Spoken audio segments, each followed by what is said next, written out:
pessoal, eu sou a Patrícia Villanova e esse é o Conexão das Mulheres. Temos aqui um tema hoje pesado. Pesado, mas a gente resolveu trazer este tema à tona porque, infelizmente, é uma realidade que acontece. E a gente tem que se preparar.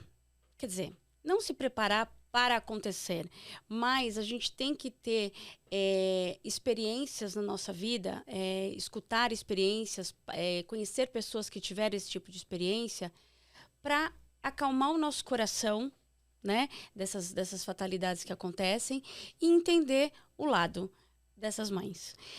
Eu tô aqui com a Thalita e com a Kelly. Elas fazem elas fazem parte de um grupo Mães que Acolhem com Amor e elas acolhem mães enlutadas que perderam seus filhos, seja em quais circunstâncias forem. No parto, no pós-parto, suicídio, doença, porque a gente, a mãe, nunca está preparado para o pior. Então, sejam bem-vindas, Kelly, Thalita. Obrigada. Eu tenho um prazer enorme de ter vocês aqui, infelizmente para falar desse tema, mas a gente tem que trazer esse tema à tona aqui, tá? Agradeço por vocês virem falar desse grupo de apoio e também agradeço por vocês abrirem o coração e falar de um tema que para vocês é de muita dor. Que vocês saibam, gente, que a gente não exigiu nada, tá? Elas estão aqui por livre e espontânea vontade pelo grupo que elas têm hoje de acolhimento, tá bom? Então vamos lá. Kelly, se apresente, por favor. Primeiro eu quero agradecer, né, pela oportunidade de estar aqui. Eu sou Kelly, né, como a gente se intitula, sou mãe de anjo, né, tenho o Benício no céu, e ele tá há 2 anos no céu, né, e tenho o Lohane, de 8 anos, sou mãe de 2. Tá. E a minha trajetória como mãe de anjo se iniciou em 2021, né, na pandemia, tive uma gestação de alto risco e conseguimos levar. E no final da gestação a gente teve algumas complicações, né? Tive pré-eclâmpsia mas conseguimos ainda assim manter Benício na gestação, né? Na barriga. E em janeiro de 2021 Benício nasceu um pouquinho fora do tempo, né? Já havia passado um pouco. Passou. Uhum. E aí ele inalou mecônio, né? Teve algumas complicações. Benício ficou 9 dias internado, teve várias intercorrências e não resistiu. Por conta dessa ingestão de mecônio? Foi por conta ingestão. disso? Isso, e também teve uma outra intercorrência, né? Uma outra complicação na minha gestação que não foi diagnosticada corretamente. Tá. Então, também poderia ter evitado, né, que tudo tivesse acontecido com ele. Tá. E você fez o pré-natal? Fiz o pré-natal corretamente, né? Mesmo com o medo que a gente tinha na pandemia, sempre estive fazendo o pré-natal, sempre acompanhei. Então, estava tudo muito certinho com ele. Uhum. Ele era um bebê saudável, nasceu com 4 quilos, Nossa. então não teve nenhum... Tanto que ele aguentou os 9 dias pela saúde dele, ele era muito saudável. Entendi. E aí, quando aconteceu isso tudo, você sai da maternidade sem o seu filho no colo e a sua filha lá, de 6 anos na época? Sim. De 6 anos esperando o irmãozinho chegar. Como que você conseguiu passar por tudo isso, Kelly? Então, é o que é pouco falado, que é o processo, né? O que acontece depois. O processo do luto, né? O processo do luto. Porque na hora que acontece, tem muita gente ali com você, né? Nos dias. Mas aí, quando passa, e agora? O que eu faço da minha vida? Todo mundo volta a trabalhar. As pessoas voltam à vida. E eu fiquei. E tinha minha filha, porque ela esperou muito. Ela viu a gente se preparando. Ela se preparou Ela se muito, preparou, sim, claro. para esperar o irmãozinho. Uhum. Então, Ela chegou a vê-lo no hospital? Não, lá não podia tirar Não foto, podia. mas eu consegui tirar uma foto escondida só pra ela ver. E foi justamente no dia que foi o último dia que ele estava bem. Uhum. Mostrei pra ela. E aí, quando eu cheguei pra ela pra contar, o meu maior medo era como que eu vou contar pra ela o que aconteceu. E aí eu cheguei e falei, olha, Lô, tem uma coisa pra te contar. E aí ela olhou pra mim e ela falou, mãe, meu irmão morreu. E ela sabia. Então, assim, foi muito incrível. Parece que ela sentia tudo, né? Ela sabia de tudo antes. E aí a gente foi lidando, né, com isso. E eu digo que eu tive que levantar da cama por ela. Eu não podia entrar em um estado de depressão. Eu falava que não era justo com ela eu abandoná-la, né? E embora seu coração tivesse dilacerado, né? Estava dilacerado, mas aí eu precisava levantar, ela precisava comer, ela precisava viver. Sim. Então todos os dias eu levantava e falava, não, eu preciso cuidar dela. E aí foi o que foi me ajudando, né? Eu digo que eu não parei muito pelo luto. Às vezes eu queria chorar e eu chorava escondido para que ela não chorasse, porque me ver ela chorando era pior. E ela chorava? Ela chorava muito. Chorava até entender, porque ela não entendia que ele não 6 ia anos. vir. 6 anos é pouquinho, né? É muito pouco. Então, todo dia, até recentemente, então todo dia ela arrumava o quartinho dele, esperando ele voltar, mãe, para quando ele chegar. Então, é muito difícil. Eu acho que a criança não entende o luto como a gente. A gente não entende. A gente não entende, a gente não é preparado para A isso. gente não tá preparado. É. Eu falo que as escolas deveriam preparar a gente para isso também, né? Que é um processo que todo mundo vai passar, gente. Todo mundo. Se a gente tem uma certeza na vida, é da morte. Então, devia ter um preparo, né? Mas, enfim. Mas é um sentimento... Nossa. Cada um, acho que sente de uma forma. Tem o tempo, né? De aceitação, porque... também é uma coisa que é difícil. Eu acho que dependendo de quem você perde, ainda é mais intenso, né? Totalmente. E um filho, eu sempre falo que a lei da vida devia ser assim. Nunca os filhos morrerem antes das mães, porque não dá, né? Aí, Kelly, como que você chegou no grupo? Ou você é uma das fundadoras do grupo? Como que foi esse processo? Então, aí depois que tudo aconteceu, eu passei a procurar pessoas que tivessem passado pelo mesmo que eu, porque você não escuta falar, né? É um mundo totalmente novo. E aí, pelo Instagram, eu fui conhecendo Mães de Anjo, Mães de Anjo. E aí, eu fui entendendo que aquelas mulheres cuidavam de mim, que eu nem conhecia, né? E aí, por um acaso, eu entrei em um projeto e eu me identifiquei ali, né? Comecei a cuidar também dessas mães. E aí, eu vi que quando eu cuidava da dor dos outros, a minha era cuidada, a minha era amenizada. Amenizada, sem dúvida. E aí, não conhecia Gisela e não conhecia a Thalita, porque eu era de um outro núcleo, né? E aí, por um acaso, a gente passou por uma mesma situação, que a Gisela me chamou, olha, a gente pode conversar? Eu falei, podemos, eu nem conhecia. E a gente conversou, ela falou, olha, eu tô me sentindo assim, por que você, né, deu uma afastada do grupo? Aí eu falei, olha, eu também estou me sentindo assim. Aí ela falou, eu posso chamar uma outra mãe pra gente conversar? Aí eu falei, pode. Aí entrou a Thalita na ligação. Olha, Aí a Thalita falou, nossa, eu também estou me sentindo assim. Então, as 3 estavam sentindo a mesma coisa no mesmo momento. E aí, a gente acabou saindo desse projeto, né? E aí, ficamos um tempo parados. E aí, a gente sempre ficava, vamos fazer o nosso, vamos fazer o nosso. Só que não era algo que deu no nosso coração no momento. Tá. Acho que passou uns 5 meses. E aí, deu um start, né? Aí falou, vamos agora? Aí a gente falou, vamos agora. Então, vamos montar o nosso. E aí, a gente começou. Desde o começo, mães que acolhem com amor. Sim, aí a gente ficou procurando, né, o que ia colocar. E nada mais do que colocar as mães que acolhem com amor. Porque a gente realmente acolhe com amor. Acolhe. Tem procura grande? Tem procura grande. Infelizmente. E Infelizmente. parece que a gente atrai. Eu tem chego muito casos até a gente, né? A gente não ouvia isso antes e a gente atrai. Então tem chego muita gente, familiares, pessoas que a gente conhece que chegam contando, olha, eu passei por isso e a gente nem imaginava. É muita gente. Muita gente. Hoje, como que você lida com essa perda? Hoje ela está um pouco amena, né? É que quando vai chegando as datas comemorativas, pra gente é mais difícil. Então, eu passei agora recentemente pelos 2 anos, que aí a gente jura que não vai ficar mal, né? Eu não vou ficar mal, não vou ficar mal. E a gente chega no dia, e infelizmente, eu acho que o nosso psicológico nos leva a ficar mal. Né? Por conta da saudade de tudo que a gente não viveu. Hoje, do que não viveu ainda, né? Do que não viveu. Hoje já não dói como antes, porque era uma dor imensurável, assim, né? Eu costumo dizer que coloca uma pessoa num poço, um poço sem fim e sem onde ter se segurar. Essa é a dor, né? A gente fica assim, a dor sufoca, tem hora que você fica com falta de ar de verdade. Então, hoje já não dói mais assim. Né? Então, hoje a dor está mais amena, hoje é mais a saudade. E hoje é o propósito que a gente encontrou. Exato. Eu costumo olhar para a foto dele e falo hoje, Benício, quanta coisa mudou depois de você. Né? Eu falo ele tinha aquilo para cumprir só, né? Se a gente for olhar por esse lado, a vidinha dele tinha que ser só 9 dias. É o que eu falo para minha filha. Deus olhou lá no céu e falou, olha, eu preciso de um anjo para cumprir uma missão com aquela família. Quem vai? E aí eu falo para ela, ele falou, eu vou. Tá bom, mas Deus falou, vai ser rápido, você precisa voltar. E aí ele veio. Eu falo que ele é o propósito de Deus em carne, assim, porque eu olho para ele e eu vejo o propósito. Né? Olha que louco, né? E eu lembro que quando eu fui ter o parto, eu achava na gestação que eu ia morrer. Né? Então, vinha muito na minha cabeça, por que você quer que ele nasça logo, sendo que é você que vai morrer? E aí uma pessoa veio e me falou, não é que você ia morrer fisicamente, é que você estava morrendo e nascendo para o seu propósito. Você nasceu ali, dali você é uma outra pessoa. Você se sente assim? Eu me sinto assim, eu me sinto totalmente diferente. Eu já não me reconheço mais. Assim, por um lado mais positivo desse renascimento, embora com uma tragédia do outro lado. Dá para entender. É meio dúbia a interpretação disso, mas acho que dá para entender. Thalita, o seu caso foi mais recente, né? Foi faz um ano e 5 meses.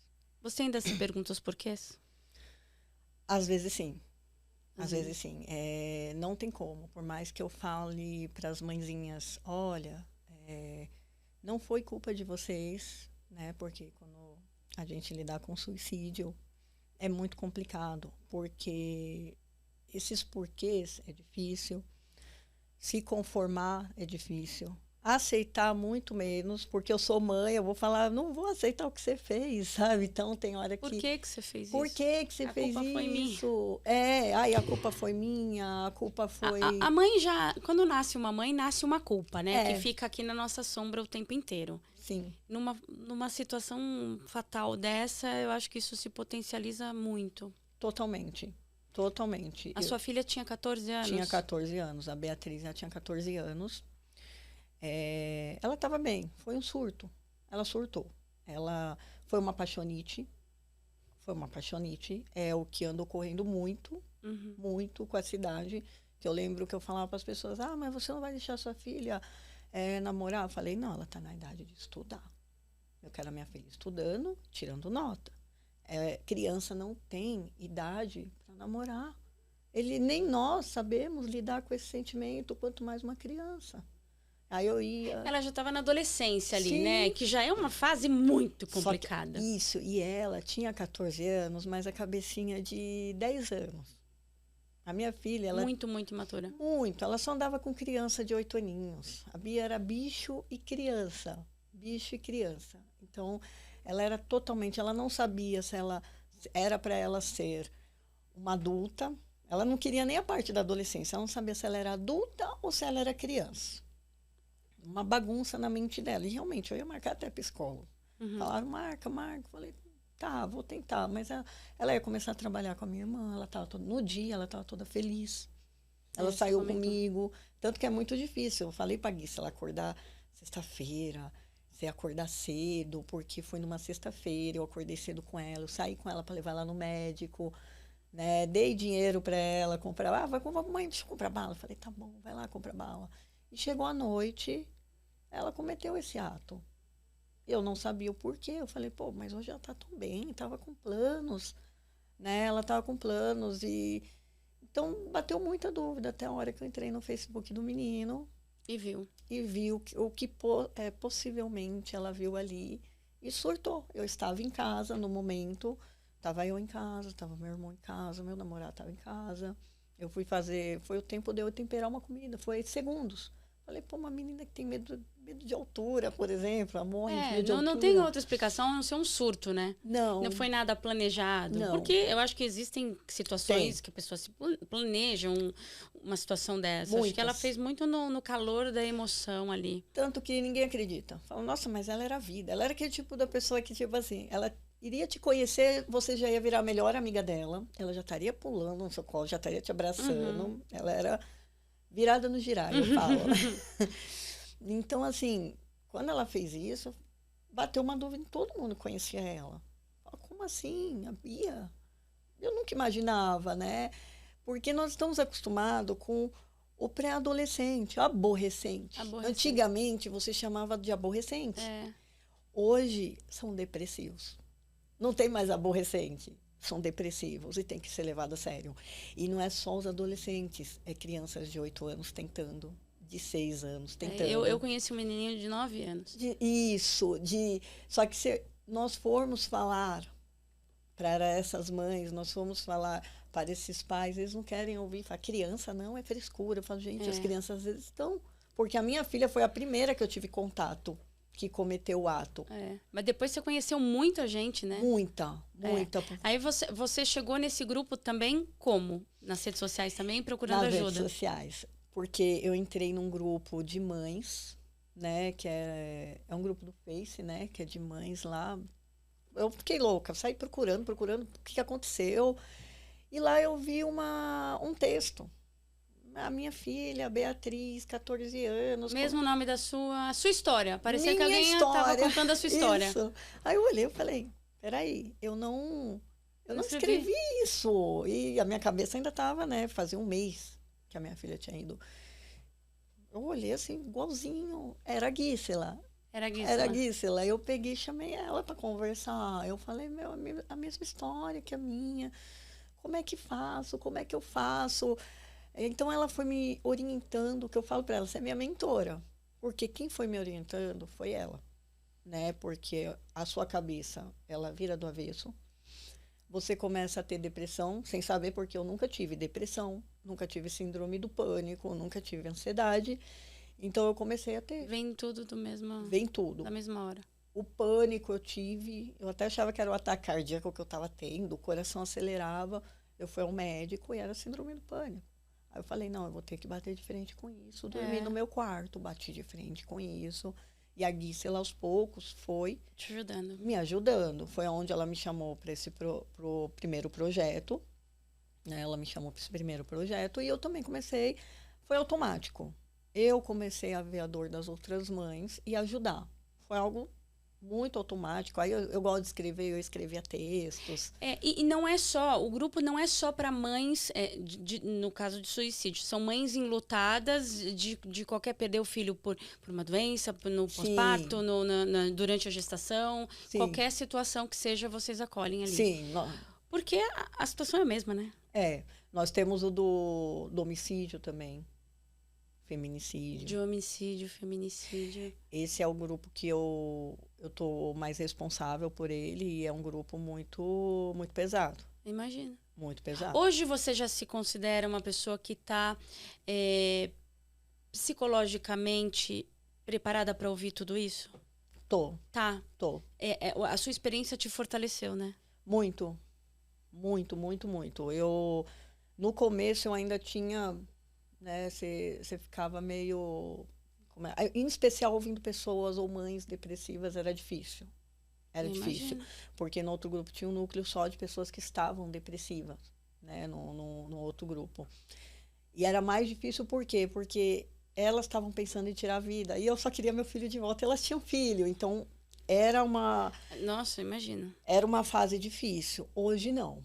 Hoje eu posso conversar de tudo, qualquer coisa. Cuido de casos graves e eu converso com essas mães. Eu acho que a maior graça é saber que eu ajudei. Quando elas falam, você me ajudou. Eu não conseguia conversar, hoje eu estou conversando.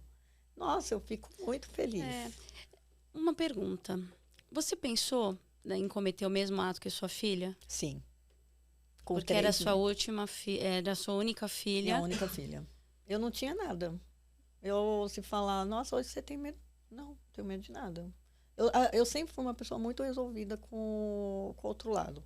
Um dia nós, né, vamos... Mas eu tinha uma missão, que era minha filha. Então, eu quero pelo menos ver minha filha crescer, né? É a única coisa que eu peço. Claro. Para que chegar a minha hora. Então, depois que ela foi embora, perdeu o sentido. Né? E o que te fez tirar essa ideia da cabeça e virar essa chave para ajudar hoje? E cair nesse grupo tão pesado? Então, eu tive esse surto. Eu quase cometi. Foi um dia em que eu surtei, foi um gatilho. E faltou muito pouco para cometer o mesmo ato. Né? Aí eu parei. Opa, o que eu estou fazendo? Aí eu olhei, aí foi o meu namorado primeiro que conversou comigo. Pensei muito no meu pai, nas pessoas que estão ali do meu lado. Imagina, meu pai, meu irmão, meus tios que estão ali do meu lado. Mais uma pessoa que vai. Eu falei, não, gente, eu tenho minha missão ainda aqui. E tem pessoas que eu ainda ajudo. Tem pessoas que eu tenho para ajudar. Tem mãezinhas que, eu precisam, vou lá, né? Que precisam. Imagina, eu vou lá e faço. Então, eu tenho minha missão. Quando eu acho que minha missão acabou com a minha filha, eu falo, não. Eu sempre... E outra, eu sempre falo, é um tiro no escuro. Vou cometer o mesmo ato e vou atrás dela. E aí, será que é assim, Será que é assim? Não é que nem tá aqui no Japão e eu falo, vamos lá. Vamos lá que eu vou atrás de você. Não, e aí, como é que vai ser? Nós não temos certeza. Então, o que me fez eu parar, foi a última vez, foi tanto as pessoas que eu amo e essas mães que eu cuido também. É o propósito. É o propósito. Vocês têm todas o mesmo propósito. Sim. Todos o mesmo propósito. Eu acho que, independentemente da situação da perda de um filho, essa feridinha ela vai ficar para sempre no coração, né? Eu imagino. E o grupo de vocês é simplesmente para amenizar e para colocar essa dor num cantinho que você consiga conduzir a sua vida, ainda que com a dor, né? Sim. Quantas pessoas tem nesse grupo? Vocês têm ideia? Nossa. 150. 150 Bastante, que passaram né? nessa situação. Porque hoje a gente também tem um grupo de luto parental. Então, tem mulheres que perderam mães, irmãos, primos. Então, envolve tudo isso. Entendi. E a gente também está cuidando de mulheres que estão tentando engravidar e também estão lidando com a infertilidade, que também é um luto escondido. Então, a gente está lidando com outras... Vocês têm algum psicólogos nesse grupo que ajudam vocês a atenderem essas mães? Algum incentivo financeiro vocês têm para conseguir isso ou não? Algum patrocínio, alguma coisa? Não, patrocínio não. A última vez, às vezes, quando alguma mãe está precisando, a gente já chegou a fazer rifa, né? Uhum. Então a gente dá aquele jeitinho entre as mães mesmo, mas patrocínio não. Psicólogos, graças a gente, nós conseguimos. Que legal. Sim. Num trabalho voluntário. Não necessariamente passou pela mesma situação, mas que quer ajudar. Isso mesmo. Legal. Eles querem ajudar, eles têm muita força de vontade. Andam aparecendo um melhor que o outro, né? E aí eles abrem agenda, ao depender da agenda deles, claro, eles abrem de forma gratuita. 2 vagas, 3 vagas. Olha que legal. Aí abre para uma mãe, abre para outra mãe. Foi assim. Foi. Se alguém que estiver assistindo e quisesse ser voluntário, pode entrar em contato com vocês. Com certeza. Tá, por favor, gente. Com Psicólogos certeza. de plantão aí, a gente agradece, né? Porque é muito bom a gente poder ajudar o outro também. E ter um propósito como o de vocês é incrível mesmo. Parabéns. Muito obrigada. Infelizmente, a gente está chegando no final aqui, mas eu não posso deixar de, mais uma vez, agradecer vocês por falarem de um assunto tão delicado, mas eu sei que hoje, apesar do pouco tempo, vocês já conseguiram aí, por conta desse propósito, colocar essa dor num cantinho especial, mãe de anjo, mãe de uma adolescente linda, cheia de vida. Eu queria que vocês deixassem, cada uma de vocês deixassem uma mensagem para as mães, não só mães, né, para os pais que perdem seus filhos. Queria que vocês deixassem uma mensagem olhando ali, ó, por favor. Eu acho que hoje o nosso lema é viver um dia de cada vez. Então, se você está passando por um processo ou conhece alguém que está passando, é ideal que você respeite os seus sentimentos, respeite o seu tempo. Então, o luto ele não tem tempo, ele não tem prazo de validade, né? Você precisa aprender a lidar consigo e se cuidar. Tem que se amar, se acolher. Às vezes a gente espera muito que o outro faça por nós. Então, a gente tem que parar, viver tudo que tem que viver. Eu não queria viver meu luto, mas eu entendi que eu precisaria para conseguir prosseguir. Sim, legal. Maravilha. Thalita? O que eu tenho para falar, praticamente isso. E muito importante que eu vi nesse meu processo de luto, embora no início, não caia por conta de terceiros. Isso é muito importante. Viva, não tem tempo, realmente não tem tempo. Viva tudo que tem para viver. Levante a cabeça. Faça o que te dê prazer. Faça o que te dê prazer dia após dia. E busque ajuda, né? E busca muita ajuda. Venha pro lado também, se quiser. Deixa aí o contato das redes, por favor. Sim. Qual que é o Instagram de vocês? É Mães que Acolhem com Amor. Mães que Acolhem com Mães que Amor. Acolhem tem Facebook também. Mesmo e tem nome? no YouTube também, o mesmo nome. Tá. Então, espero que vocês não precisem, mas se quiser ajudar de alguma forma o grupo, também pode, tá bom? Bom, preciso falar da Exato Digital, o nosso patrocinador aqui agora. Obrigada, Exato. Exato Digital, ela protege CPFs e CNPJs contra fraudes em suas transações comerciais, tá bom? Também agradecer a Alfa Artesanal e a Novo Rumo, que está com a gente desde o começo. Esse episódio foi oferecido por eles, tá bom? E, gente, assunto delicado. O canal tá aqui para ouvir esse tipo de situação também, que é a vida como ela é, né? Existe isso, infelizmente existe isso, e a gente está aqui para apoiar essas mãezinhas que passaram por esse momento de tanta dor, tá bom? Um beijo, espero vocês, até o próximo.